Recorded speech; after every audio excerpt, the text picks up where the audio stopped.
Hi, folks. Welcome to the Moving On podcast. I'm Jay Norman. This is my wife. Hi, I'm Jess Norman. Babe, you sure you remember how to do this? Oh, I bet we'll figure it out. You want to start off by telling them our brand new name? I'd love to. We want to welcome y'all to the brand new Moving On Again podcast. And on with the show. Hi, babe. Hi. How are you tonight? I'm doing good. How about you? Good. Your place is kind of full tonight. We have a crowd. We're not used to this. We're not used to it at all. So, babe, what did you forget to tell me today that happened last night? Oh, hell. We were on TV last night. And I didn't even know about it. I really was not brave enough to face it myself, much less tell you. I didn't know it was going to end up on TV, so it was pretty well a shocker to me, too. So we saw our friends. We told in the last episode that we had seen our friends that have Shark Farmer TV on RFD TV, and they had interviewed us while we were there that day. In Las Vegas, yep. At Cowboy Christmas. And they premiered that interview last night. And we were just not watching it on purpose. Yeah, wasn't really prepared for that when we were Sorry. recording it.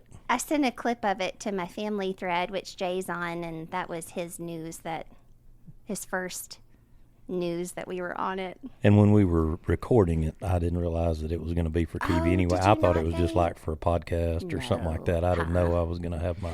Well, what's really funny is Rob and I, after 5 years of friendship, have never had a serious sentence said to either. Yeah. Like, we just really mess with each other. And so he was like, hey, do y'all want to record? And 3, 2, and 1, and be serious, Jess. And so it was the oddest thing to try to wade through.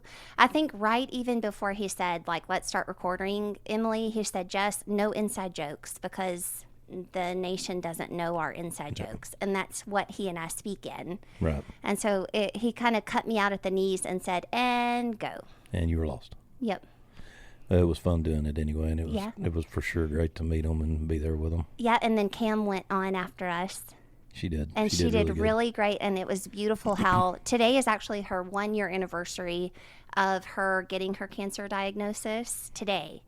And so it was really neat that they premiered the show last night because they showed clips of her journey and her videos.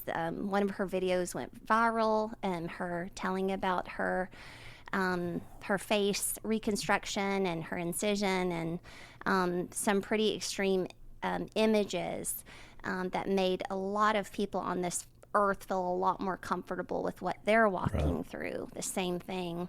And so anyways, the way they edited the show while Cam was being interviewed, it was just really neat and really special. Well, it's an amazing story, everything she's been through, and she's such a good person and Yeah. important to us, so it's a big deal for sure. Yeah, it was neat that they premiered that show last night with her 1 year being today, and then our first show back after being almost gone a whole year released this morning. So the timing on all of it was really cool. Meant to be is meant to be. Yeah. So we are back in front of the mic for Yes. the second time in just a short number of days, 2 or 3 days? Yeah, who would have thought it? Yeah, didn't. And tonight is a special night. Yes, very. Very the most. special. Yeah. It is, and it's something that has been kind of behind the scenes coming to pass. We've been looking forward to, and Right. it's two very close friends of mine that have always been my close friends. And go ahead and tell your story. Let's get it out of the way. So when I was drowning, just picture like a murky... Should I play the sad song here? Okay. Murky waters. And I'm drowning, and I have found myself, after 12 years of marriage, I'm a single lady with 3 beautiful children, saying, Mommy, what do we do? And I was like, someone will come to help us. And someone did come to help us. And so I ended up finding myself, because our God is so charming, at a CrossFit gym in Anna, Texas called CrossFit TBR. And immediately became dear friends with the owner, Shaun and Stacy Hiller, and their best friends, Jacob and Kayla Gallardo. And I was like, will I have these best friends around me saving my life forever? And part of me was like, yeah, you will. And then I got married, and they all were like, he is so much neater than you. And now they're your friends. Mm-hmm. Which is what happens in our life a lot because you're oh so charming. You take all of my friends. Thank you. Yeah. So tonight we do have my 2 best stolen friends. Missing one best friend. He couldn't be here tonight, and he didn't go on the trip that we're going to talk about tonight. Yeah. But these 2 guys did something really amazing, and their wives stood behind them as they did it, and their wives are sitting here tonight too. Mm-hmm. Tell about your breakfast mornings. And so these 2 guys and one other, we meet most Friday mornings at 7:30, 8 o'clock. Jerry was on our podcast. And Jerry was on our podcast, that's right. So y'all would know Jerry through the podcast. Us 4, including me, we meet every morning on Friday. Do I go? No ladies invited. No. We sit together for, probably an hour and a half, and we do a lot of laughing, and we're really loud, and we have a really good time. And it's something I never thought I would ever do in my life. And I think we've talked about it on the show before, but it's something that I always look forward to and being around these guys. So just a little description as we go on through this. Not a physical description. Why? That's the funnest part. To make Jacob feel uncomfortable. So... Are you going to talk about how awkwardly tall Shaun is? Well, I'm just going to say we have Shaun Hiller, 6'5"-ish, 5, 4-ish. I'm trying to help you out. Got lots of tats, big beard, ex-highway patrol. Devastatingly handsome. Handsome as he breaks in. He's been waiting to get that voice in. He's ready. He's got the Hiller voice going. And we got Jacob Gallardo. Breaking Jacob 5 foot. Amp it up, honey. Amp it up. And don't go downhill. Oh, sorry, Jacob Gallardo. He's here in the house. And so Jacob is not near as tall. As Shaun. Like 6'1". Yeah. Which probably comes minus in 12 sometimes, right, Jacob? Okay, man. Okay. No tattoos, no beard, cool hair. Really charming. Really great guy, both of them for sure. But guys, thank y'all for taking the time to come tonight and see us, and absolutely, for coming to tell your story. And I tell the description and have a little fun with it because they are so different. Which these guys, Shaun, will let him tell the story of how this started, but they went on a very long walk together. In another country. And Shaun, why don't you go ahead and just tell us about kind of how the idea came to you and kind of what started this whole process. Well, first and foremost, I just want to make sure you made sure that all of your listening fans know that I'm a little above PG every once in a while and so forth, so I'll do my best. Oh, a trigger warning. A trigger warning. Exactly. It's I get a little rough around the edges, right? We'll take you. Okay, all right. And thank you both for having us on. I think finally get to hear the awesome Norman voice that you all get to hear. I hear it all the time, but over the headphones, it's pretty great. It's something to be heard, huh? Thank you. It's something great. My girlfriends call him Velvet Thunder. Oh, nice. I shouldn't have told them that. Yeah, that was a mistake. Thank you. That's it. That was etched out at the top of my list here. The other day, putting that on my notes right now. Shaun's putting it in his notes. Yeah, that's what my phone number's tied to now. Thank you. The other day, I posted a newspaper article of Jay making all-state football, and Shaun texted me immediately over Instagram and said, "Thank you very much for this." Oh yeah. Yeah. I mean, look at all those accolades you had. It was amazing stuff. You were quite the young stud. Thank you, buddy. Thank you. Man, I was very impressed. And thank you, babe, for both. You're welcome. Yeah. Thank you. I appreciate it. What are we gonna make now? We already have T-shirts. We got to do something else. Velvet Thunder. There you go. Got to. So our little 4-man group.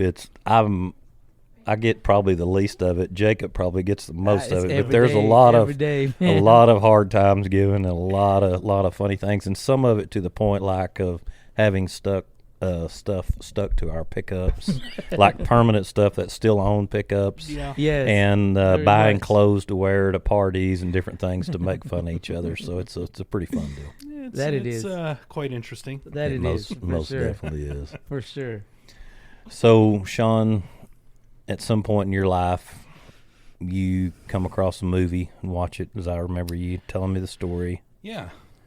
And it makes a big impression on you and sends you kind of down a path that ended up being a really big deal for you.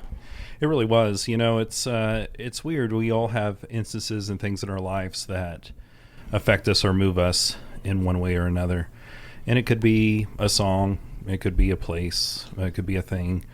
And I don't remember the exact time or where I was or what have you, but obviously I was at home, I guess. But I saw a movie called The Way, starring Emilio Estevez and Martin Sheen. And it was one of those low-budget movies, so it kind of flew under the radar kind of bit. Never heard about it. I saw the cover was a guy walking with a backpack on. So, why not? Let's give it a shot. So I watched it, and the movie was surrounded about and predicated on this walk. It's called the Camino de Santiago, and it's in Spain, or it's called the Way of St. James. It was... the story goes, at least in the movie, was the father was this doctor who was hard up and just really a hard ass. And he was tough, and his son had a wandering soul, and he wanted to, instead of following his father's footsteps, who was a dentist, I believe, or an orthodontist, he wanted to go out and see the world and do his bit.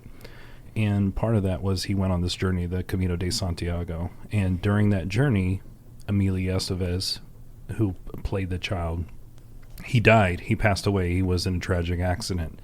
And so the father has to go back to overseas to Spain, where it all takes place, and basically decided from that point on, instead of bringing his son's body home, to cremate him and carry him in honor on this trip. Wow. All the way to the whole thing. So, wow. Growing up with, my father left us when we were really young. So that part kind of hit me a little bit. The father picking up this whole bit and carrying his son along this way in honor. And he learned a lot about himself along this journey as well. So I watched this whole movie, and it hit me like a brick. It really just... one of those things that you get done, and it kind of takes your breath away. And so I worked in a city in Plano, Texas, and it would be about 45 minute, maybe an hour drive home. And then my family's in California. So I'd use that time to talk to my mom or talk to my grandmother about what's going on with the family or what have you. And during that travel, I would call my grandmother at least once a week, including my mom. And so along that journey, I was talking to my grandmother, and, up comes in the conversation the story about this movie. And I'm explaining it to her and telling her how it just really touched me, how it moved me. And out of the blue, she just stops me and says, "Shaun, this seems like it really touched you. You need to go do this. You need to go walk this journey." And so... at that point, I was just telling her a story, I couldn't put the two together, and she put it together for me. And she says, "When you get back, you're going to come back, and you're going to fly to California. We're going to sit down, and we'll share a cup of coffee, and you're going to tell me all about it." Oh, my gosh. So, which was cool, so I've always had that in the back of my head. That's something that I really wanted to do. That you would make it walk. Yeah, it just, always had it there. Well, of course, there's, first and foremost, as I mentioned, it's in Spain. It's not like it's 20 miles down the road. Hey, I'm going to go do a quick marathon, Grandma, and tell you about the next day. Right. So this journey is over 500 miles. It's a walk. It's a walk across the country. So, and it's not something I go knock on the door and, hey, tell my wife, "Hey, are you busy? Oh, by the way, this is cool. I'm going to go do this next week." So, money was tight at the time. We were trying to figure out. So what is the time frame from then to now? Sure. So that was, I think I saw that movie around 2012, I want to say.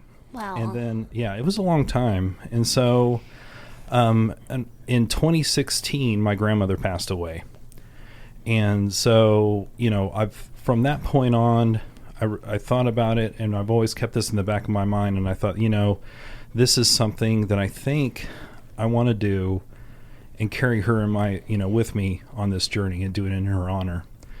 So I'm at home, and this is August of 2021, and it's a beautiful day outside, and I'm looking for something on a Facebook Marketplace. I jump on the computer, start up the software, and a long time ago, I joined a Facebook group called Americans on the Camino. And in the beginning, I was, really interested, going through it, trying to find out as much as I could about it. I haven't looked at this thing in years. So call it whatever you want. It's a little weird. I pop it up, and right there is a post from that group. And generally, if you're familiar with social media and Facebook, if you don't look at something for a while, it doesn't pop up. It disappears. So for it to be there, whatever you want to call it. Right. Whatever your listeners want to call it. Oh, baby, he's talking to our listeners. He is. There you go, listeners. I'm listening. I'm trying to pump myself up for my next gig, all right? You're doing good. Okay. So anyhow, I see the thing, and I open the group, it kind of called to me, and I go down a rabbit hole looking at all this stuff. And so by the time I get done going through all this stuff, I've already made the decision. I'm going to go. So I distinctly remember walking out to the garden, our nice, beautiful garden where my wife gets up early in the morning. And I told her, hey, this is going to go on. And she told her, hey, I'm going. And it didn't work out too well. But anyhow, I've decided, hey, I'm going to go ahead and do this. Period. So you go down the rabbit hole, you're locked on, get everything run through with your wife. So we're committed to the trip at this point. Jacob, where do you come in from there? In I would say 2018, we were in New Zealand, and I go far back because that's when I first knew about this Camino trip. He had told me the story about his grandmother, and Shaun and I we have this common thread where he comes from a single parent family, just like I did. And so he's telling me this story, and he was like, dude, would you do it? And I was like, heck yeah, I'd do it. Let's go. Right? So that was 2018. 2019 goes through, 2020 goes through, and then 2021, and he calls me the day that he sets it up for that he goes down this rabbit hole, and he calls me and he's like, hey, I'm buying tickets, we're going, or I'm going, can you check with your wife and see? And so before I go any further, I like to, we want to give props to them because they did stay back and they held down the fort. They did what they had to do to keep the household going. You're and whatnot. really on. Hey, dude, we have to, man. We have to, dude. He's kind of under the gun. Cut him some slack. Under the gun, right? Wow. because if this story goes any further and we don't, man, it's not gonna be good for He's us. thinking of the next trip, Shaun. You got to cut him some slack. I'm between Shaun and the girls, but Jacob is facing directly at them, so he's reading energies. Yeah. So he calls me up and I'm like, dude, let's go, let's do it. I get with Kayla, my wife, and I was like, hey, this is going on. It's in the works. Can we make it happen? And she was like, let's do it. So I called Shaun up like the very next day, like, let's go, dude, we're going. Yeah, it was pretty exciting. I had every thought that I was going to do it by myself. I really did. It's who is, well, first and foremost, the time off that I was taking was 7 weeks. Mm-hmm.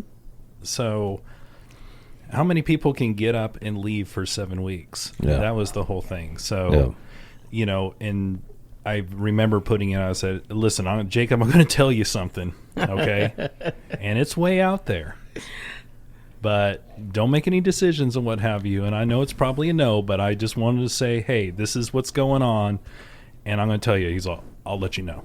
That's all. And then, 2 days later, I'm in. Let's go. Because, this is something, this is a trip of a lifetime. You get to see things that you've never seen and maybe never see again and meet people. Shaun had this, he had a reason for his grandmother to go. I didn't have really a reason to say per se that I'm going to go for this, that, and the other. But I just knew I was going to support him, and that we were going to make it, and that it was gonna come to pass. This was something that was said back in 2018, and now it's 2021 or 2022. Stacy, okay. Oh yeah, it is. That's right. That's right. She's back there having conniptions and whatnot. We're not the greatest with our exactly. She's back there like she needs to be restrained. A dry erase board. Get her a dry erase board. Her sweater is over her face. Somebody restrain her back there. She is like bouncing around. Okay, so he calls me up and tells me about it, and I'm like, let's do it and let's get it done. So you walk. I've got to know 29 days, and you rest 4. So. From the description I gave y'all, my first question is, what about long legs versus short legs? I mean, and I guess really that boils down to, like, y'all talked a lot about shoes and about living out of the backpack and kind of how all it works. Yeah. I mean, you set up, you get the trip going, y'all train for it. I know you train for it. You got all your gear together. Yeah. Well, let me say, I don't really appreciate you mentioning my short legs. I know I've got a long torso and all. I do. So jeez Louise, man. Yeah, hard. Well, that part didn't play out on the first leg of the no pun intended, on the first part of the trip, because I mean, Shaun had an awful experience with the first part of the trip. Yeah, day one. Listen, let's say about this whole thing is that, there's this excitement, this energy that surrounds this whole thing, right? Absolutely. This is a journey that we're going on 7 weeks. I mean, it's exciting, right? I have my reasons and so forth, and we're almost brings you back to being a little boy, right? Mm-hmm. We're going on a big adventure. Right. Well, that adventure hit the brakes real fast after we started the first day over the Pyrenees Mountains. Really? It was something else. We woke up bright and early in France. It starts in France, the first leg, and it's just one day, and it is just a incline from hell. Mm-hmm. I mean, it's just unbelievable, and it's never ending. I think it's 7 miles straight up. Straight up. Yeah. I think a 38% grade. Wow. And it's windy, and I don't think first and foremost, I don't think I ate the best when I first started off. I definitely didn't drink enough water starting off. We were in awe. We're in this new country. We're taking photos of, every rock on the road, stopping to see every sight, smell every flower, the whole bit. And time keeps, pushing on. We're forgetting to drink. We're not eating much. And so I have this little device on my wrist called a Whoop, and it basically calculates how much you strain, how much energy you use, and so forth through the day. And a normal day's strain on a Whoop is probably about, I don't know, for me it's right around a 10 strain for the day, and that's pretty good. Maybe even a 14 is a good push. That day, the lowest strain I had was a 24, and nothing lower than a 20. And it showed up at red 4 times during that day. So wow. It was just miserable. I mean, when I first started out, my legs were cramping so bad.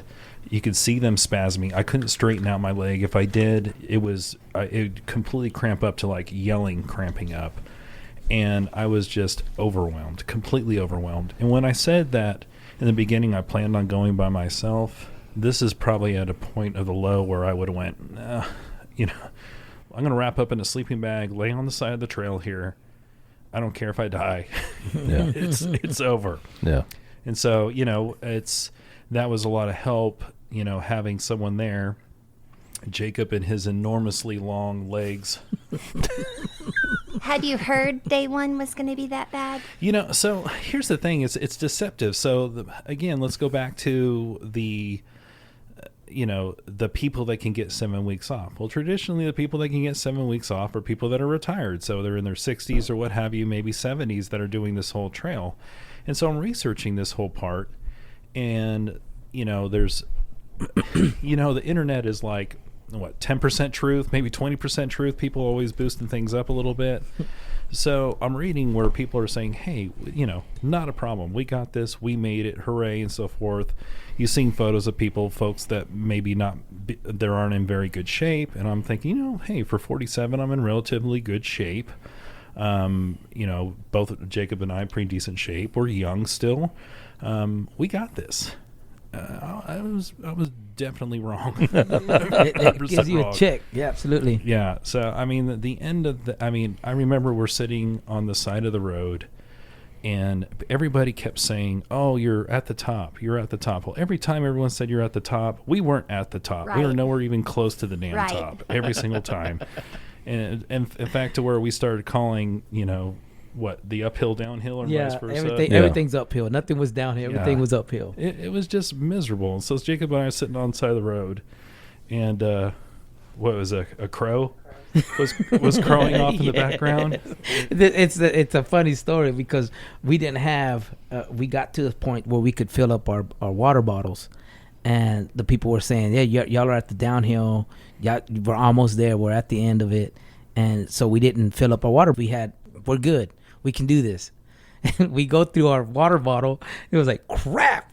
We're through our water bottle. Where's the next stop? And it's 90 degrees outside. Yes, it feels like 110. Doggone it. And so Shaun was like, man, I need to stop here. We need to rest. Give me about 15 minutes. I'll look at my watch. I was like, man, 15 minutes, Shaun, and we've got to keep going. We've got to keep going. We're gonna get to our destination. And we're sitting there, and there's crows flying around. And God. And Shaun is just looking at him. He was like, Jacob, can you hear him? Like, yeah, I hear him, Shaun. I hear him. No, do you hear him? I was like, yeah. They're saying, you will die soon. I was like, Shaun, they're not saying that. Hurry up. Let's go. I was over. I mean, literally, I've just, everything I took. In fact, it got to a point in my mind where I was saying, okay, I'm going to walk 10 steps. And then I would go, okay, now I'm going to walk 9. And I go all the way down to 1 and then build back up. That's how exhausted I was. We had little mini hammocks in our backpacks. And I was actually visually looking at trees and saying, he really was. I can hammock out here and just call it a day. I mean, it's over. Yeah. I was miserable. We were out. And this is day one? This is day one. Day Y'all, one. Day the one. crows were on day one. Oh, yes. Yeah. That makes that story way more funnier. That's not day 20. That's not day 20. Nope, not day 20. No, I felt like the scarecrow, and I was getting eaten by all the crows. They were taking all my straw. It was over. I was done, completely done. We were bumming water off of people because we had no water because they said, no, you're almost done. We found out the first day, our lesson was to do our own research, listen to ourselves, and not listen to anybody else. Yeah. Mm-hmm. It was so bad. There were people being hauled off the mountain that day from dehydration. We saw it. We Yeah. saw it. We saw it. And it could have been us. It literally, Got close, huh? Yeah, it could have been me. Jacob, again, from day one was just like, my savior on this trail, and was just like, look, go. You got this. Let's go. Every time. You got this. Come on. Is that all you got? Is that all you got? That's Jacob saying. And I'm like back there going, yeah. That's all I got. Big fella down. It's over. It's over. So far as mental preparation, you weren't there. Absolutely I wasn't not. there, and it's so again, kind of, this is going to be backing up back and forth, so I apologize. But okay. We stay in the accommodations are hostels there. They have different types. They have a municipal, which is ran by the city there. Yes, and it's it's the most basic part of accommodation you can have, and it's communal. It's Correct. communal, so everybody has part in it. So right, yeah. So a municipal, and they're called albergues, which is basically Spanish for hostel, right? Yes. So, and then you would have your private albergues, which are a step up that are ran by a family. And then you have your what's the one that we stayed at, the private room. Anyways, I'll figure it out. Yeah. Anyways, there's another level of that. Is it a pension? Pension, yes, pension. Yeah, look at the brain on Shaun. Pension.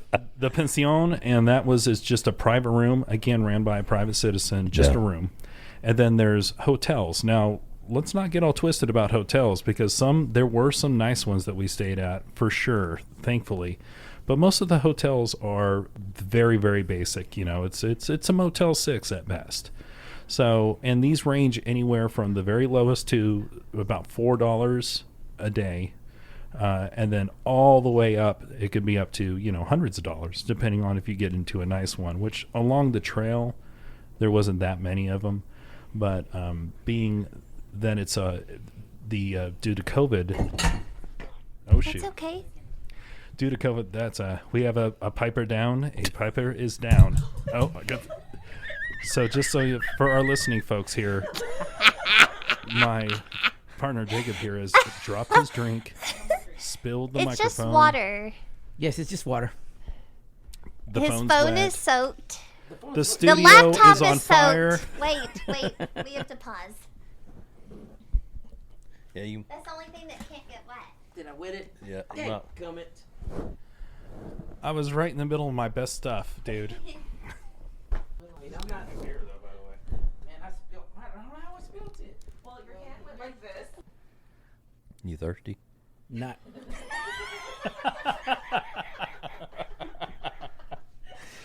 Oh, Dick. Is that on it? Yes. I love it.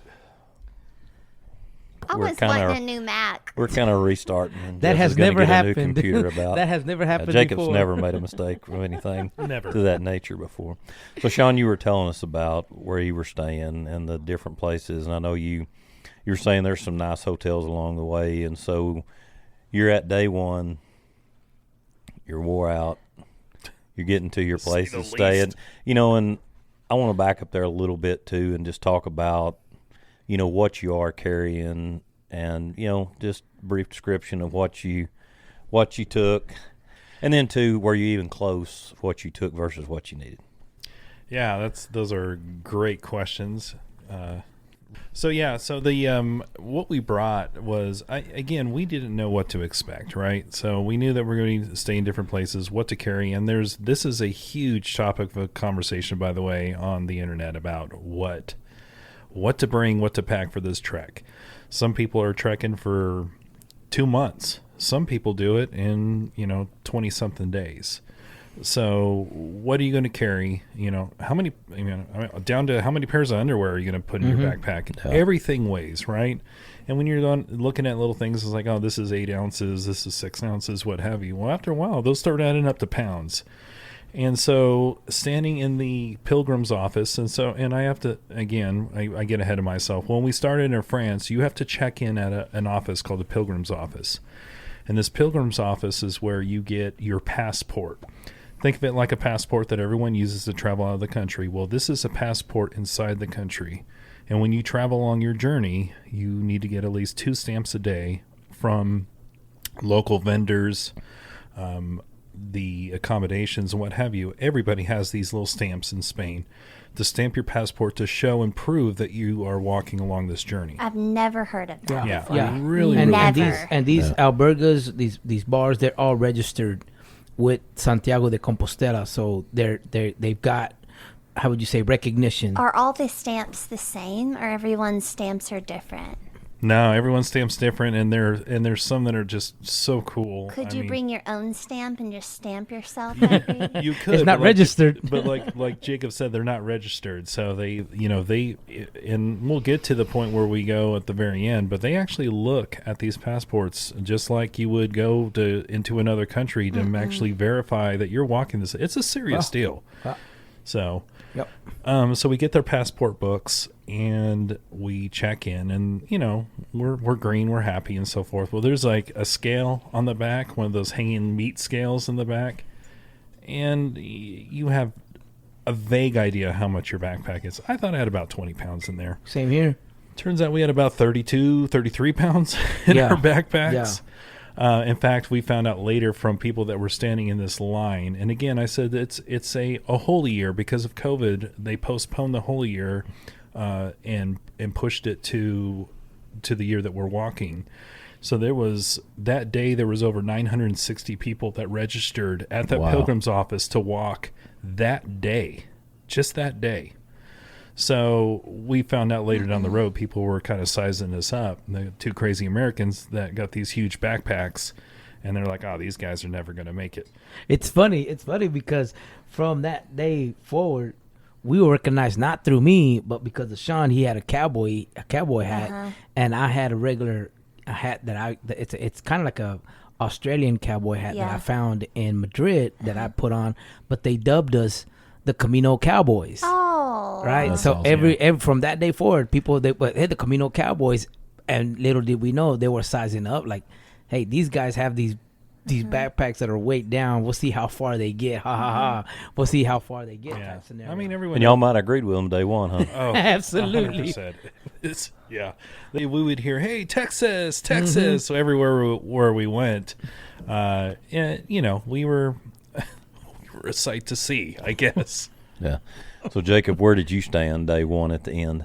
Obviously, getting to the top where the crows were telling us we would die soon, to where as we're coming down, and all you hear was our feet, but the rocks and stuff crumbling underneath our feet as we're walking. I couldn't keep up with Shaun because it was a stride, and as he's going, I mean, he's not too far away, but I can hear him. We don't have no water, and they're like, we can see the destination is like on the bottom of the hill, in the valley, and it's like that's what we need to get to. It's Roncesvalles. We need to get to that, and it just seems so close, but it's so far, right?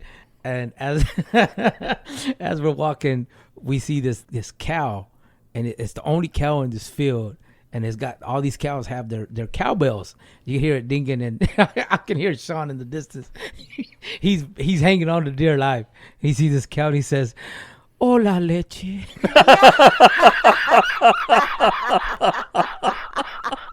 And I did exactly what I just busted out laughing, and that just gave me the energy to I caught up to it. I was like, "Let's go, bud. Let's go. We got this. We got this." That was man. delirious. Yeah, the cows were talking to him, too. The cows were talking to him. He wanted anything to drink. It was just so funny because it's all silent. All you hear was the rocks crumbling underneath our feet, and it's like, "Hola leche." That voice wasn't so sexy then, was it? No, it was like, just give me a drink. Just give me a drink. So I have to ask, how was it that first night to finally hit that bed? Oh my gosh! I mean, to get Irregardless of what it was, to get to that bed. So we get to Roncesvalles. Granted, we left St. John Pier de Port at like 5:45, 6 o'clock in the morning. We don't get to Roncesvalles till about 7:15, 7:30. At night. so you walked 14, 15 hours. So we did, and I mean, I'm telling you, we get to the top of the hill, and it's 2:45, 2:47, and there's a van up there on top that's giving out, not giving out, but it's selling food, like not a meals, but it's got like hard-boiled eggs, it's got water, it's got drinks. But that's basically it. It's not no kind of big protein or any big carbohydrates. It's just stuff that you just snack on. And we get there, and it's like 2:47. It's about to close. This guy's putting stuff up, and we get there, and we buy the waters, we buy Cokes, we buy hard-boiled eggs, just anything to replenish what we've depleted. We're depleted on, and we sit there for a little bit. And we relax. We try to take off our shoes. Shaun is just cramping. You can see his calves are just constricting. It's crazy. I've never seen anything like that. His calves and his quads are just constricting. And we sit there for a bit. And then once we get down to Roncesvalles, it's 7:15, 7:30. And they leave a vacancy for the pilgrims, the peregrinos. And so when we get there, you just have to ask and whatnot. And we asked, and they're totally booked. There's nothing. Even the beds that they don't rent out to people that are paying, they got beds they give out for free. Right. And let me clarify that. So each hostel will have a set amount of places that they have for bookings ahead. You can book ahead through booking.com or something like that. But as Jacob said, there's like 15%, maybe 20% of beds that they leave for pilgrims that are walking that don't have any reservations, so they can walk right up. And like I mentioned before, it's the Holy Year. Remember, 960 plus people took off that day. They were booked. There was nothing. It was nothing. And so we had Shaun had reserved for us a little town over. I'm trying to remember the name of the town, but he had reservations for us. But from Roncesvalles to that was another quarter of a mile to get to it, and we couldn't walk another step. I mean, we just couldn't. And so we get to Roncesvalles. They don't have no more rooms, and say, "Well, ask for a taxi." So I go inside and I'm talking to the people inside. I'm at, hey, is there a taxi? He said, we have 2 taxis that come through here today. They don't stay here. They go around and they rotate. He said, but these are the 2 numbers. The first number I call, nobody answers. The second number, he's like, dude, I'm in Logroño. I'm nowhere near close to where y'all are at. I'm like, oh my gosh. So we were gonna have to walk. And we was like, well, Shaun was like, I'm just gonna sleep right here in the courtyard. Yep. Forget it. We had our air mattresses, or not air mattresses. This is night 1. Yeah, night 1. Are your phones lasting 14, 15 hours? I mean, they work because we're not on them. Yeah, we're not on them. We got smart where we put them in low battery mode every single day that we took on, just in case. And I had a solar panel that I brought with me. Again, probably wasn't the smartest idea for weight wise, but that would help charge a little bit along the way. So we're sitting there, and these taxis, one of them doesn't answer, and the other one, he's not even close. I called the albergue to see if maybe they have somebody. They don't have anybody to come pick us up. And as we're waiting there, like, what are we gonna do? What are we gonna do? This rescue truck comes from the top of the mountain, and drops this lady that we saw at the top of the mountain. Her name was Sarah. She was a German that was walking with us, and she was cool, right? But she just got to a point to where she got dehydrated. She got to the top of the hill, and we saw her, and she was like, I'm just gonna stay here for a little bit and regroup. And she didn't tell us that she was feeling bad. She just said, I just need to regroup. I need to rest. We kept walking. Everybody just kept walking because there was a destination we could get to, and it was getting late already. So that being said, we see this rescue truck come down. It's a Jeep, and she gets off, and she's like, I couldn't do it. I had to get, They took her to the hospital. And so as we see these people, these paramedics taking her inside, Shaun was like, dude, just ask them if they will take us. Let's clarify that Jacob speaks fluent Spanish and Shaun speaks sí, se me olvidó eso. And so Shaun, how do you say ambulance? Shaun was like, hey, ask them if they'll take us, right? And I'm like, man, there's no way I'm gonna ask these guys. I mean, there's no way I would, even in the States, there's no way you're gonna approach the paramedics. Say, hey, dude, could you take us to our hotel, right? And I was like, man, I was like, you know what? I can't walk another step. There's no way I can walk another quarter mile. I just don't have the energy. So I go up to him and I said, look, man, I was like, we're doing. They know what we're doing. They know they're peregrinos, and it's pretty cool how when they recognize you as peregrinos, they know you're doing this walk, and they have they hold in esteem. How would you say? I don't know another word of you doing it, because they know the what you're going through to get to where you're at. And I said, look, so they don't think you're silly, that you're welcome. Exactly. Oh, no, okay. Exactly. It's huge. And like so I didn't mean silly. I mean like tourists that don't belong. It's no there. joke. It's no joke, right? That's awesome. And so I was like, hey, man, and I give him the whole spiel, how we just walked in and there's no room. We've got room over. And he was like, he's looking at me and he looks at Shaun. He's like, hey, this isn't happening, but grab your stuff. Let's go. Shut up. And Shaun moves. I mean, we were both looked wiped at me. out. I looked like a whooped dog, covered in sweat, crying basically. Yeah, on my knees, please.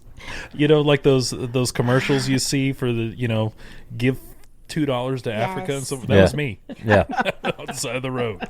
And so we grab our stuff, we throw it in the back of the Jeep, and he takes us to our hotel, or our albergue, our hostel. And we get there, and I'm like, I pulled out some monies to give them, and he was like, no, I don't want it. I was like, dude, you basically rescued us, man. He was like, no, y'all enjoy it. Buen camino. Wow. Y'all be safe. We'll see you guys. Wow. Buen camino means good way. Have a good way. That's awesome. And so, I mean, it just stuff like the little things like that, that once that happened, it was like, okay, we're going to make it. We're going to make it because not everybody. The odds weren't against you. Exactly. And when he did that to us, it was him and his buddy, and they looked at each other and they looked at us and it was like, hey, dude, this isn't happening, but grab your stuff. Let's go. That's awesome. Right there, I recognize it. We're going to make this. And to go back to the point of the whole gym and so forth, we own a gym. We've owned a gym for almost 10 years. So, and I'm bringing this up because you mentioned the when we get to lay our heads at night. Well, I'm done. It's over. I go in.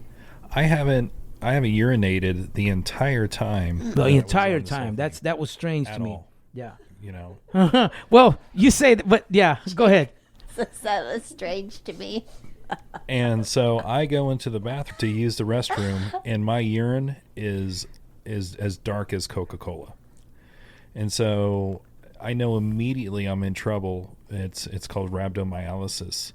And basically your muscle tissues are breaking down and entering your bloodstream, and you can shut your kidneys down and you can die. It's a serious thing. So I'm in the bathroom peeing Coca-Cola basically and thinking to myself, this is it. Day 1, day 0. We're done. It's over. Those crows were right. Yeah. Those crows were right.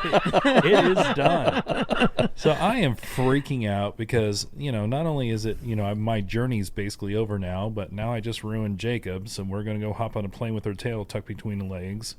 Not to mention, generally you go and sit in the hospital for a week to 2 weeks getting hydrated. So I grabbed as much water as we could. These little Gatorades that they have, they're called Aquarius. They're Aquarius. They don't have any sugar in them. And I was pounding those things like they were going out of style. And I told Jacob, I looked at him and I said, I just have to lay here in bed. I'm done. And he goes, you need to eat. And again, this is where I'm coming at, where Jacob really helped me out, really pushed me through. And I don't think I would have made it past that day. I know I wouldn't have if I was by myself. He said, get up. We need to go eat. And we walked to a little place. I said, I need something. I'm thinking to myself, I need something salty. I need to replenish myself. Pizza sounded unbelievable. And our guy said, the guy at the Burger says, hey, go down to this little place down the street. And he's the only guy in town make you pizza. And we get down there, we sit down, and Jacob orders a beer because he's, relaxing. He's good. He's fine. Estrella Galacia is what it was. I remember. I'm pounding the water and the Aquariuses, and he asked the guy, hey, can we get a pizza? And the guy goes, yeah, no, it's not on the menu tonight. That's it. So we obviously extremely disappointed. Beautiful place. We're sitting in this backyard courtyard. I can give, zero craps about it because I'm dying. And Jacob's, look, let me go up. I'm going to go ahead and pay our bill, and then we'll go try to find something else to eat. So Jacob goes inside there and asks the guy and tells the guy, hey, we're going. And the guy says, you know what? What does he say? He's like, I'm just going to go pay. And he was like, he looks at me. He's like, all right, what kind of pizzas y'all want? Oh. And I'm like, we want nothing extravagant, pepperoni. That's it. Yeah. He said, that's it? I said, that's it. He said, I got you. But he's talking to me in Spanish. He said, no te preocupes. Have your seat. Right. You need another beer? I'm like, heck yeah, I need another beer. The best pizza we ever had. The pepperoni slices that were a 1/4 inch thick. Yeah. Yeah. And literally between the drinks, the Aquariuses that were recommended by one of the pilgrims that was sitting in there, the pizza and so forth, basically saved my life for that day. Yes. Because as the days went on, I was able to clear up my urine to where I wasn't worried that I was shutting down my kidneys and we could travel on. So having a medical emergency never crossed your mind before getting Absolutely there, but not. it happened pretty quick. It happened pretty darn quick. And the funny story about the Aquarius, the Aquariuses, was that after we had the pizza, we were going back to our room, and we're sitting there talking. We opened the door to get into our albergue, and there's 2 women there talking, and Shaun and I were like, man, we wish there was some kind of Gatorade, something that we can. And she was like, wait a minute, what are y'all guys talking about? I said, we want some kind of drink other than water.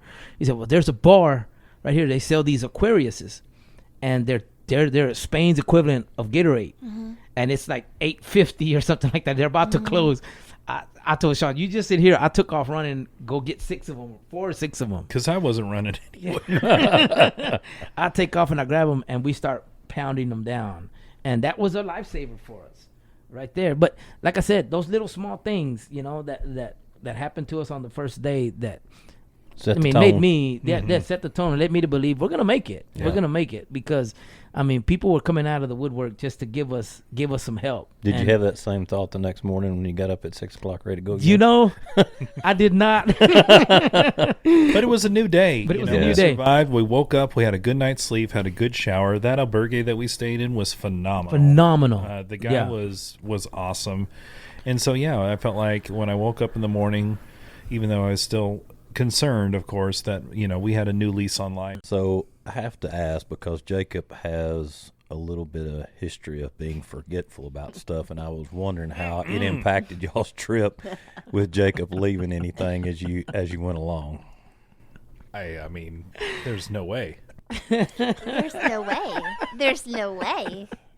Jacob leaving something? So the first thing I left behind, and I blame Shaun. I would too. Was my cowboy hat. There we get to Pamplona. We go to the first day. We get to our second stay, it is our second stay. We stay at a burger which is owned by a family, and we get together with these nurses and whatnot, and we have a meal with them, what they call the pilgrim meal, which is basically like they give you a salad at the beginning. They give you the meal, which has to do with a soup, a chicken soup, or a pork soup, or something like that. And Let's not church it up. It's like basically barely Cheerios. Yeah. Yeah. And it was so cool because that day, because see, Shaun had gone with this like a point of view of doing it for his grandmother and finding out, or doing it for her. And then that day is when I found out my grandmother was here in the States, and I was in freaking Spain, and I call her up, and I'm telling her where I'm at. I kind of told her briefly what I was doing before I left, and when I'm there in Spain, I feel like I'm in family. I feel like I'm with my people, right? Mm-hmm. And so she tells me, son, she said, do you not know that my side of the family is from Spain? And I'm like, what? She said, yeah, my side of the family we are from Spain, And so I was like, how? So send me some information. What do you have? And so she sent me my great-great-grandfather's picture that left Spain, and his name is Fidencio Amaya, right? So it went from me not really having a purpose to do the walk, basically just going for support and being there for Shaun. And they say if you're going to do the walk, you really don't have to have like a purpose. Mm-hmm. The Camino will give you a purpose. The Camino will show you the way. And by golly, it sure did. Wow. It really did. What day was that, Jacob? This was the second day. No. This was the second day when we were in that albergue. I'm sitting outside in Spain, and I just remember like it was right now. I had a cigar in my hand. I'm in the back porch. I called Kayla first, and we talked to her. I talked to her, and then I called my grandmother and just let her know where I'm at. And that's what she tells me. She sends me. The next day or the day after, she sends me a picture of my great grandfather and said, this is him, this is his name. And so it went from freaking not having a purpose to where I'm like Henry Louis Gates from PBS, where who do you think you are, or finding your roots. But it was more like the guy from Along Came Polly, where I have Shaun with his phone just following me around. I don't have this big cast of cameras or anything Hollywood like that. I can see him with his chest out and walking. Yeah, there you go. Yeah. So that was pretty cool to find out.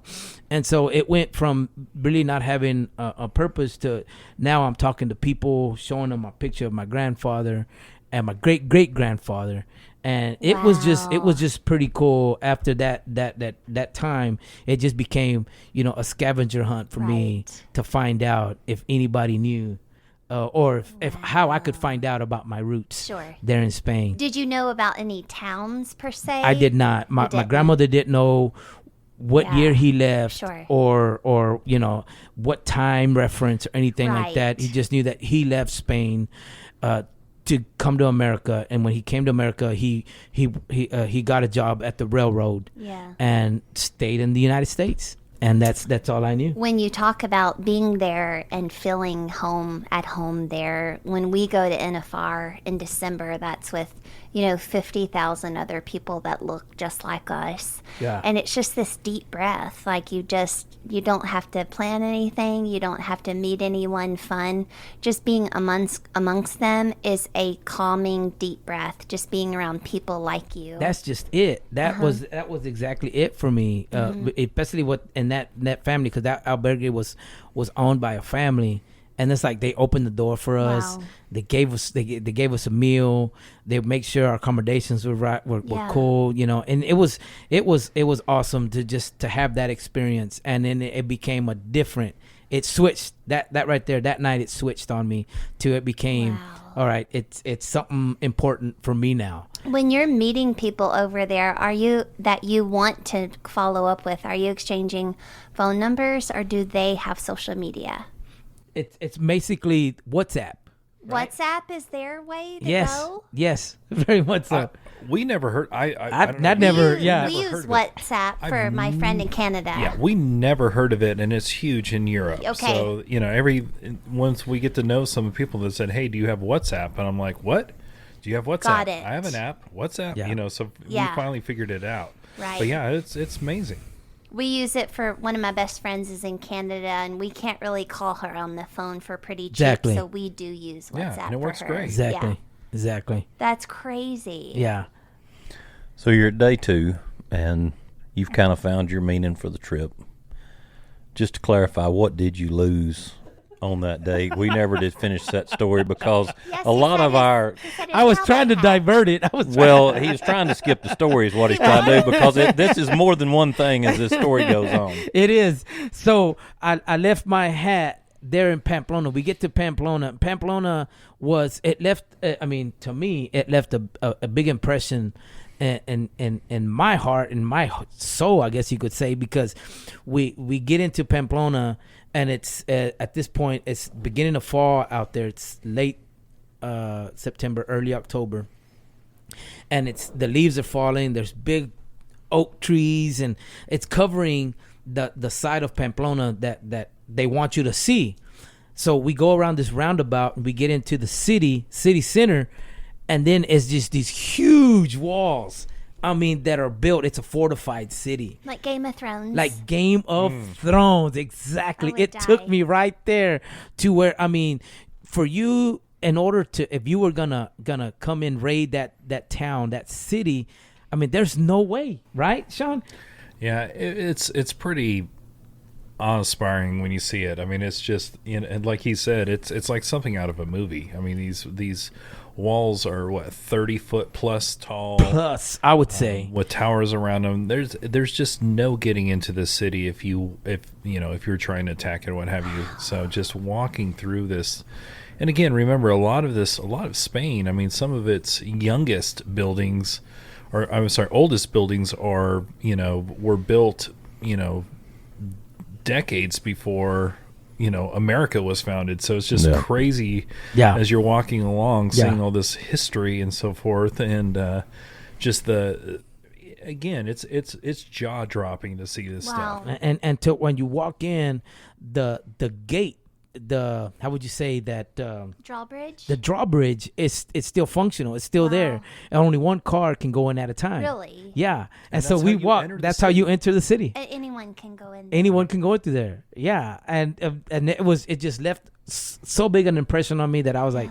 dude, if we have a chance, I want to bring, Kayla and Stacy, so they can just see this, because this is hearing that little part makes me want to that right there part, just totally. It hit me like a ton of bricks. Like, do you have IKEA?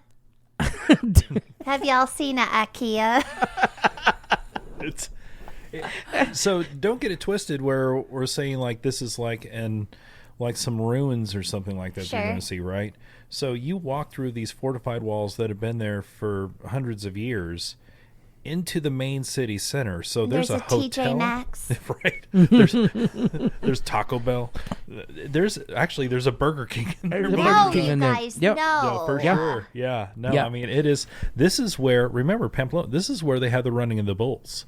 Yeah. So, yeah. I mean, if all you have to do is go on YouTube and look at running in the bulls, and you see the streets that we were walking across. Yeah. Uh-huh. These Yeah. cobblestone streets, these amazing buildings, and, Yeah. and then a Burger King. Wow. Wow. Mind blowing. Yeah. So did you really ever think about all the history and all the things you'd see before you went, or did it? Oh, no. No. Not at No. all. And it's No. again the way of St. James is a pilgrimage, right? So it's a religious walk thing. People go for different reasons and so forth. But you do not have to know God or be religious in order to appreciate the architecture and the churches and the stuff that are there. I mean, the buildings are just, again, amazing. It's unbelievable, jaw-dropping.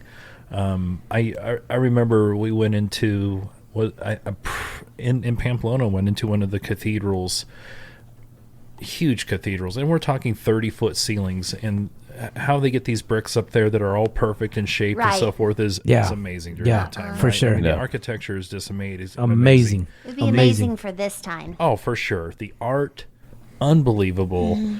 And I remember Jacob and I are walking through all these halls of this church, different rooms and so forth, where they held mass and who knows what else was going on through there. Hundreds of years ago. Yeah. And there's, we walk across this gangplank where there's there's actually people down there, archaeologists, that are actually digging up stuff still. You're walking across them. They're actually unearthing things there still today. Yeah. Yeah. Amazing stuff. And you walk across this into this little room, and I wasn't paying attention. Jacob was off looking at stuff, and I walk into this this little tiny room, and in this room is tiny room, a whole bunch of benches, a picture, and there's a statue of Jesus, right? Mm-hmm. In the background, they have chanting going on, right? There's all this chanting going on, and I sit down, and unbeknownst to me, I'm the only person in this room, and you hear it's just echoing through, the room, the entire room, off these brick walls and so forth. It's just, or these stone walls, filling you up, and I'm starting to weep a little bit. My eyes are filling up with tears. Yeah. And it's just, I mean, literally, I'm just blown away. And I must have been in there by myself, which is crazy because there's hundreds of people in this thing. Right. For 5 minutes, completely by myself, just soaking this stuff up. Yeah. And, Jacob walks in and he's like, "You all right? You okay?" And I'm like, "Yeah, I think so." And it's a moving experience. Wow. Yeah. Yeah. I mean, it's just, just go. You go through that stuff and you experience just small things like that are meant for you. You know what I mean? And, well, sure. I'm honored to hear about them because we weren't there and we probably never will be there. But to get a firsthand account, I'm honored to hear that. So, and I think too, like you were talking about, it's showing you, really your way, what it was. I mean, it's hitting you spiritually from what you're seeing, and then it's hitting you spiritually just trying to survive. Just trying to survive, exactly. And you're clawing your way through, what is thrown at you. Because at one point you think in your head, "Oh, I'm fit enough. I've trained for this and that and the other," and you get there and it's a kick in the pants. All goes out the window. It all goes out the window. Yeah. And we're sitting and we're walking through that cathedral, and they got these mausoleums that they have these the people are in these for lack of better words, boxes, right? And people are paying homage to them because they're saints or they're somebody that they hold in high esteem, and they go there and they do the rosary and they're doing all this, that, and the other. And I'm like, dude, these people come with the plan. They know what they're here for and whatnot. And we come through this room, and Shaun's phone goes off. He doesn't have it on mute. He doesn't have it on silent. Oops. And it's like, wow! And it's Stacy's calling him. and it's like hard rock and roll coming to the side, and people are like looking back. And Shaun's running. You know, listen, when Mama calls, the phone rings. So I had the rigger sent. You know, you best be answering this phone. So Right. That's the one agreement. So that was the funny part, because I mean, those, if you know those places, they echo, right. and they're really the sound in their travels. Yeah. And Shaun's phone goes off, and I'm like, oh snap, my man. gosh. So y'all are in day 3 here, and you're moving forward. You're seeing all these beautiful things. Does the physical part get easier? So you adapt, and you know so this whole thing becomes a job. You know, it really does. In the beginning, the fun or the excitement of this journey, it wears off real quick. When you're peeing Coca-Cola, you're like, all right, this is some serious stuff. Yeah. Your job is to wake up in the morning early, walk all day, shower, go to bed, and get up and do it again. That's it. That's what you do 7 days a week until you finish this trek. And you know, one of the things that, you know, it's happened a couple of times where, you know, we've had a couple of people along the way, either through social media or what have you, say, you know, how's your vacation? This wasn't a vacation. Mm-hmm. You know, this was a pilgrimage. This was a journey, and it was work. Yeah. Your body is constantly sore. You go through different stages. The first stage is the blister period. Your feet are all blistered to heck. You're trying to, mitigate these gnarly blisters that you never thought you would ever have or ever see on your feet. To all of a sudden your legs are so sore, it takes a good 20, 30 minutes for you to actually, your legs to start working to feel like they're feeling normal again. Every morning waking up sore. We're rubbing what is it? CBD, not balsamic. We're not a salad. Bengay style, cream on our legs, knees, ankles, some heat just to get through, to feel somewhat normal, to know that we're going to be walking another who knows how many miles that day to the next destination. Yeah, and it becomes a mind game, because like Shaun says, we have these whoops with us, and I had to not pay attention to it after day 5 and 6, because you would wake up feeling fine. You're good. And you look at your Whoop app and it's telling you got 26% recovery. Really? Yeah. And I'm like, Really? oh my gosh, you know. Gonna have to find those 74 here real quick. Right. Exactly. It's contradicting how you feel. Exactly. And it's like I had to put it aside. I had to not think about it and just go on with it, because you couldn't take another rest day, because we had a timeline. We had a date that we had to get to, because we had, people going to meet us. We had our wives that were going to meet us at the destination, right? And so we wanted to get there. So we had to put all that aside and keep going. And like you say, did it get easier?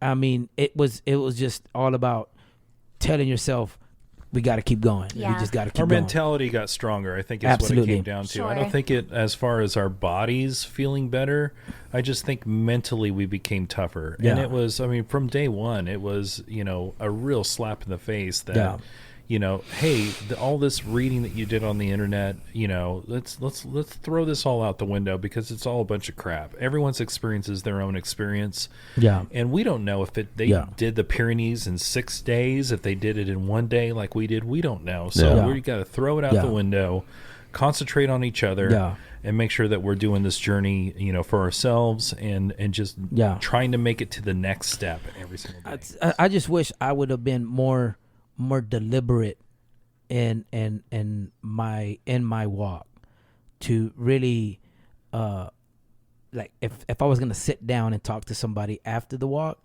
and share with them my story, more deliberate, to say, this is what I would have done different, or this is what I would advise you to do. Well, this is your chance, Bubba. And that's the deal. It's like, we went through it, and it's like, now I'm starting to think. Sure. As opposed to going in there with that mentality, and doing it not just for myself, but for someone else. type scenario. Because, and I say that to say this, Shaun had went with that purpose to take his grandmother with him, and I went. My mother passed away in 2011 on my birthday, wow. January 5th, 2011. And it was my birthday. And so before she passed, we had these bracelets made for her and had her name and whatnot. And in my head, I was like, I'm going to take it with me. And there's this place, Arco de Cruz de Fierro. And these people, they leave they take stuff and they leave it there at this place. And they pay homage to it. Yeah. And I thought I was going to do that. But on day one, when we get out there and we're walking up the Pyrenees Mountain, they've got these crosses, because little did we know, on that walk to the Pyrenees, that movie, The Way, the son really dies. That movie's based on fact. Right. And the son that walks, he dies in the Pyrenees, going up to the Pyrenees, and there's a cross that is marked, that marks the place where this kid passes away at. When did you guys find that out? I found that out after, when we got to the town, not Astorga, the town before Astorga. What, days later? Days later. Yeah. But you remember seeing it? We don't remember seeing it. You don't. But there's crosses and whatnot that are going up through that. And one of those crosses. One of those crosses was based on this movie. People pass away along the way. There's lots of crosses. And pictures of people, in representation, in remembrance of those people that have died. And that's why the crows say that. Exactly. This is where Shaun's going. They've learned. So I had this bracelet with me, and with me, I was like, I'm gonna leave it there for my mom. And on day one, when we're walking through one of those crosses, I was like, I just couldn't. I was like, if this was the place where I had to leave my bracelet, I couldn't do it. No, I couldn't do it. I brought it back with me. Did you? And I couldn't. I said, so I was like, I can't do it. Yeah. So it's gonna be on second thought, it's gonna be somebody, rather it be it my daughter or my son or somebody that walks it after me. Sure. They can leave it, but I couldn't do it. I couldn't leave it, so I brought it back with me. So that's why I say I wish I would have been more deliberate to say this is what I would have done. You talk about shoes. I mean, Hoka's. Shout out to Hoka's if they're listening. I want to get them. Hoka's is one of our sponsors. Well, woohoo! I wish. Send me 4 pairs. I mean, I wish. We actually with two different couples. They asked us about our what we would have done with our shoes and what. I was like, Hoka's is the way to go. I think, and they went out, and then we met them like before Pamplona, and then we ran into them again, like past Burgos, and they stopped us. They recognized Shaun. They didn't recognize me. They recognized the big bearded guy, and they were like, "Dude, thank you for recommending these shoes." Both him and his wife. Listeners, I do have a luscious beard. Well, because was there anywhere for you to buy Hoka's along the way? Not anywhere. When you get to Burgos is a big town, and you could buy them there. Babe, say the town. I'll let Jacob say it. Well, you say it. Burgos. Yeah, he got it. That's pretty great. It's pretty great, hun.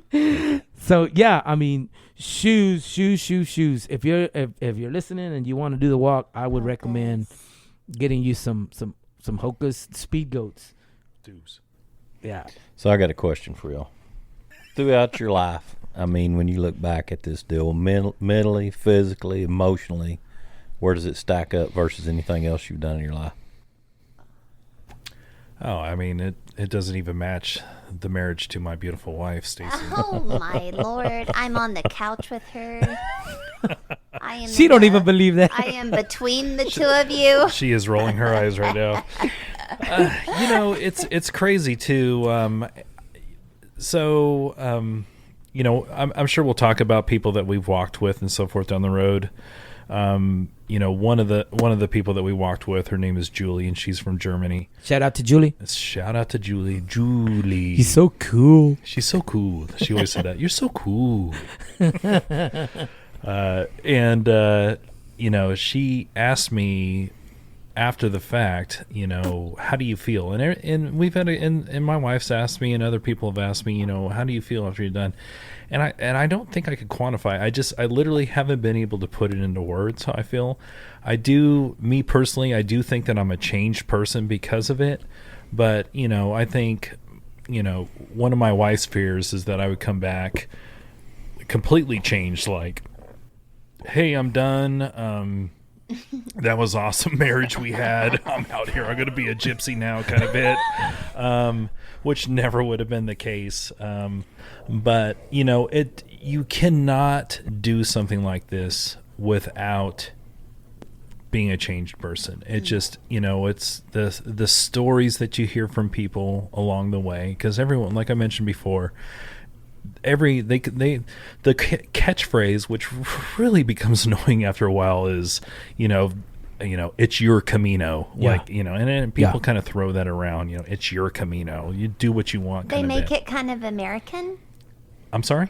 I mean, they make it kind of American. It's your Camino. No, or are they saying it in Spanish? Spanish. They're saying it in Spanish. Yeah, it's okay.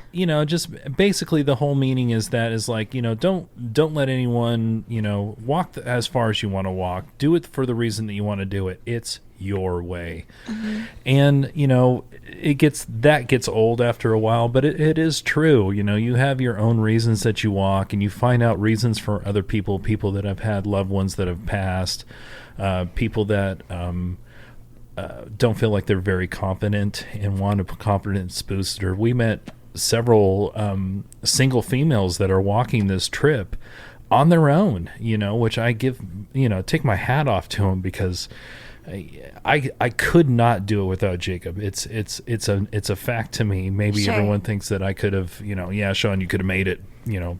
6'4", 270 guy. You got this. No, I don't think so. I think emotionally I needed someone there to help push me through. And there were low days about this whole thing. It's a walk. It's a challenge. I remember talking to my wife on the phone one day, and I was having a rough go at it. And, again, people look at you and look at this thing and say, hey, how's your vacation? That day, and there were other days where I just felt lonely. I was with Jacob walking and so forth. But I miss my wife. I miss my family. I just, I had this empty feeling where I just felt, alone. And, I don't think I've ever really felt that so strongly before. And I can't say why. But it was, it put me, it made more of a connection for me for other people that were doing their own walk, to say, hey, they got the reason, and to feel for them a little bit more. Yeah. Some empathy. For sure. Yeah. No, for sure. I could see that for sure. And for me, as well, as you're walking, you have some alone time. It was just weird how Shaun and I, we start off the day, we're walking side by side, and then for whatever reason we were talking and whatnot, and then all of a sudden we just stopped talking, and then Shaun, because of his stride, my stride, he would be ahead of me. Sure. And it wasn't just for a little short time. It was for maybe a mile, maybe a mile and a half, that he was ahead of me and I was behind him. He was on his own thinking and I was on my own thinking. Yeah. Just of what you have and what you don't have. Sure. Be grateful, and it's like, okay, what don't you have? Well, I don't have a sickness that impedes me from walking. Sure. I don't have, a disability. Sure. I don't have, the sickness. I have people at home cheering me on. So I have practicing gratitude. Absolutely. And it really does that for you, because you begin to think about it, because there's nothing there to distract you. Sure. Because now you're living out of your backpack. You don't have, a closet full of stuff. You don't have a refrigerator. Can't swing by Walmart. You can't swing by Walmart. Yeah. Because now you on these walks, that was 6, 7, 8 kilometers before you got to somewhere that had water, or you could get water or get something to eat. So in the morning you had to prepare for it. Wow. And if you didn't, guess what? You were gonna have to wait till 1, 2 o'clock in the afternoon before you got something. Yeah. right? And you so can't just stop at a 7-Eleven. Exactly. There was no 7-Elevens No, on the there way. were not 7-Elevens. Absolutely. And that was the other strange thing was that, you know, as we're walking, I started asking these people about COVID. How did you manage COVID? How did you? And it was just so mind blowing to me that a lot of these people were like, we didn't know COVID was happening. Love it. And how we found out COVID was happening, pilgrims stopped coming. Really? Pilgrims just stopped coming. And then I was like, hey, wait a minute. Mm-hmm. Where's all these people? Well, then they started finding out, well, they put a stop on flights. They put a stop on people coming. They put a stop on this, that, the other. And that's how they found out that there was something going on. Mm-hmm. Right? And it was just that right there really just hit me how so, you know, they're not into all the the media they or whatever. They didn't know who the Kardashians were. Exactly.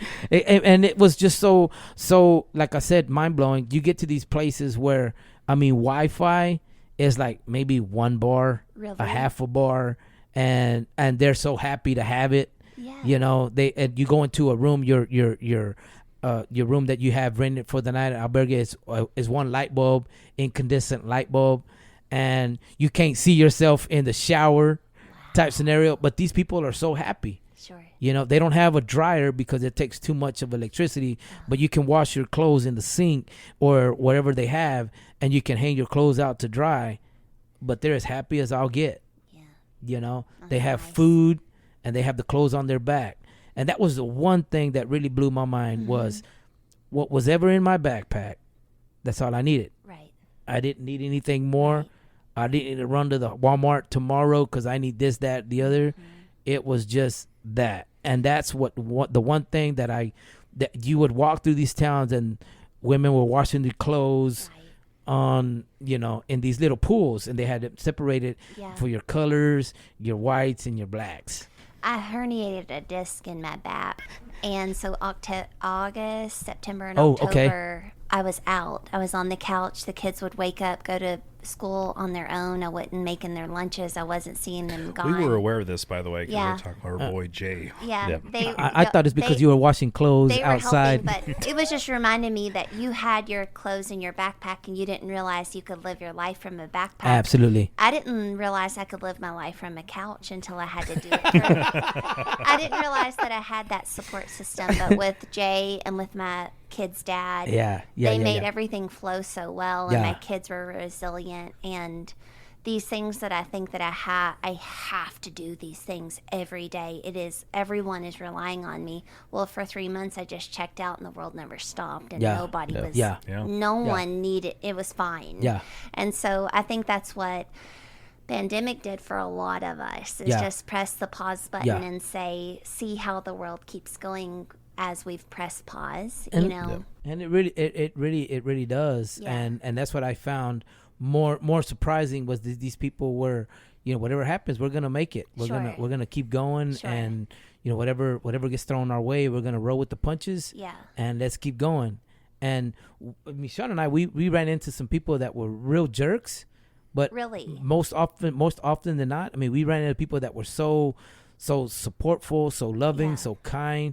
Was like they would see us going through the street and they could see that we're kind of lost. We need to find our way, and they would go out of the way and they would walk with us. Wow. And point to the way. Hey, this is where you need to go right there. You see that? Yeah, I see it. Okay, walk to there and you're gone. Okay. Wow. Buen camino. Wow. And it was just so awesome to see that, and it was so heartwarming. It was like, man, like I said, from day one was like, we're going to make it. We're going to make it. I don't know why I would think that y'all would be treated as tourists. So I'm very pleasantly surprised that y'all were respected and honored. I think for the most part it was because they knew we were peregrinos doing the walk. Okay. It's different when you're a tourist. Okay. And it's different when you do the walk. Go ahead. And so we're easily spotted. So something that we didn't mention when we were walking, on your backpacks, you have a shell, a seashell, a scallop on your backpack. And that scallop is representative to you are on a pilgrimage, you are walking the Camino. Okay. And you cannot walk through the town, any town, without a half a dozen people or more saying, you know, buen camino, meaning good way. Wow. Have a good way. Yeah. So, I mean, this is such an important part of their culture, this walk. It's this whole, their whole life is built around this whole thing. Really? And that's kind of what Jacob's getting at here, is that, the pilgrims are the lifeblood of these towns and of these cities. This is what, their commerce, their religion, everything focuses around us walking through these things. So where you would think, of course they're in a sense they're happy to see us because we're paying homage to these, to this great walk and, walking this path. But as well, we're bringing commerce, we're bringing money, we're providing, their system. We're supporting their system, and they're happy. They're certainly happy about that. Are you surprised by that, babe? I am, because you would think it would be the other way around, and it sounds like to y'all, and what it means to me is it gives you, hope for how people are, because it's easy to get down on the world today for sure. Absolutely. It wouldn't be that way here. Absolutely. And you say that is funny because from the day we started walk, maybe the third day, I mean, it was crazy how many people wanted to take pictures with Shaun. Really? Because of his beard, because of how tall he was, especially the Italians. I mean, that one Luigi guy was like, every time we go into a town, because we wouldn't. Gianni, that's it. Mm-hmm. Gianni. It was, we'd leave at the different times, or we would whatnot. So we would meet him at different times of the day, and he would see Shaun, and he was like, "Hey!" Big hug, big smile. Yeah. So that was cool. That was cool to see. So what do you think the biggest things y'all learned from the loneliness and the pain and the time to yourself? The adversity. It's obviously patience. And we learned a lot more about ourselves, about each other. We educated each other on things. One of the mornings I can remember, it was a beautiful morning. I mean, it was cold, it was crisp, blue sky. We started off early, and Jacob and I started walking, and we started talking about his mom. And is it okay if I talk about this? Yeah, for sure. So we were talking about his mom, and his mom passed away of cancer. And so something that, again, he didn't think about, but always has been on the back of my mind, was that Jacob's oldest daughter went into nursing, and she's a nurse. And the reason that she went into nursing was because of Jacob's mom in the hospital. She wanted to give back. She wanted to, sorry, I'm like, ugh. She, because of that experience with his mom, his daughter wanted to give to others and help and heal others. But when as we were talking, I said, to me, I told Jacob, I said, Jacob, your daughter is an extension of your mom because of her passing of this disease. Now your mother is healing people through your daughter every day. Yeah. And he stopped dead in his tracks. He's like, I never thought of it. I never thought about it like that. Yeah. And of course, we had a good little man cry right there on the side of the road. But you're so tired. But it's it's things like you say, what do you get out of this whole thing? It's experiences like that. From the people that we meet, talking to them about their reasoning for why they're walking. It might be for a mom, it might be for a grandmother, it might be for someone who passed away, it might just be a confidence booster. But everyone's story was unique. Everyone's story was special. Yeah. And everyone's story was important for them to go out there and walk this trail. Yeah. Right. Absolutely. Yeah. I mean, it was one story that I've got was my son was in high school, and he had a principal there in Van Alstyne, or here in Van Alstyne. And I really didn't talk to this guy or this principal at all until my youngest was on a softball team, and his daughter was on the softball team. And so that's where we found each other out, and Jacob was like, you don't be friends with him, that's my ex principal, and blah blah blah, right? And so come to find out, he had a stroke in the beginning of 2021. Right, so he had to learn how to walk and all this other stuff. And when I met him, he was still like in a walker type scenario. And what made me gravitate to him was his daughters. I mean, his daughter was on my little girl softball team. And she's the cutest thing, and he has another little girl. She's the cutest thing, and I was like, my goodness, I could not fathom the thought of not being here, for my little ones. And as we're talking, I told him about this walk, right? And to my amazement was that he was an avid outdoorsman, and he wanted to do this, that, and the other. And this sickness kind of put a halt to all that. And when I was telling him about what we're doing, he was just his whole countenance lit up, and he was like, "Man, this is something that I'd love to do and whatnot." And obviously, there's some stuff that's holding him back that he cannot do it. And while we were out there walking, that just really hit me. Like, little did I know I'm doing it for him. Yeah.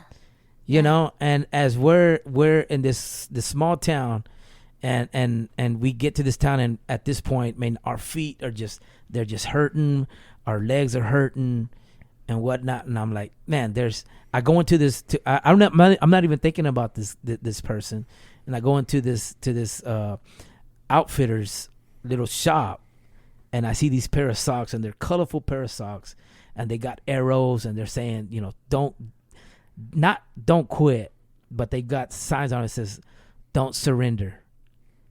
That hits a little more than don't quit, because when you surrender everything you've worked up to. Yeah. Right? When you quit, you just give up. Yeah. But when you surrender, you give up everything that you've worked to, and he's like, you just surrender it all. Yeah. And I saw that, and I was like, this is for him. Yeah. This is for my friend. Right? And so I brought those pair of socks for him. And it was just stuff like that just hits you that you're not even thinking about. Right. And it's like, wow, this is something for me to grow on, and it's something to bring back to him and say, hey, dude, this is for you. Don't surrender. You got this. We can make this happen. And seeing how connected we all are. Absolutely. Yeah. Absolutely. That's awesome. One question I'd written down is, on those low days, where did you turn? But to me, it's apparent that, every time that you came to a low day, there was something there to turn to get you over the hump, whether it was people, the memory of people, or whatever. It's just amazing how all that came together. I know I called you one day, and you were having a really rough day. I could hear it in your voice. And, I guess, that would be my question, outside of those people and the things that happened, what did y'all turn to, to kind of keep going and to stay focused on what you were doing? Well, I tell you, the Pyrenees, remember, was just the super, was terrible. But there was, towards the end of the trip, there's another mini Pyrenees. It's they don't call it mini Pyrenees, but people, there's lore of this of this terrible climb. Well, going back, Jacob said that we have to, we had a schedule. We did have a schedule. Our wives were going to meet us we're going to meet our wives in Barcelona on a certain date. And in the beginning, we were walking, 10, maybe 12 miles, and then we walk 4 days and take a day off to rest because we were beat up. And, we did that 4 days. Well, there was a point in time, Jacob and I are, getting ready to bed down for the night, and we're discussing the next day, and we start counting up the legs of where we need to go, and we look at each other, and I look at Jacob. I said, man, I don't think we're going to make it in time, Jacob. That's right. We're in trouble here. We need to pick up the pace. Well, that's not like hop in a taxi and go drive. Oh, hold on. What's it saying? Kayla's in charge of our computer. Remember where you are, Shaun. Well, it's the wives. Yes. We're not going to make it in time, Jacob. We need to pick up the pace. Oh, snap. Hi guys! As you can tell, we ran out of space in our recording. Luckily, Jacob had dropped his beer on my computer, leaving me at zero fault for any of this. We really appreciate you guys tuning in to the first part of this series and cannot wait for you to hear the second part. So thanks again, and we'll see y'all soon.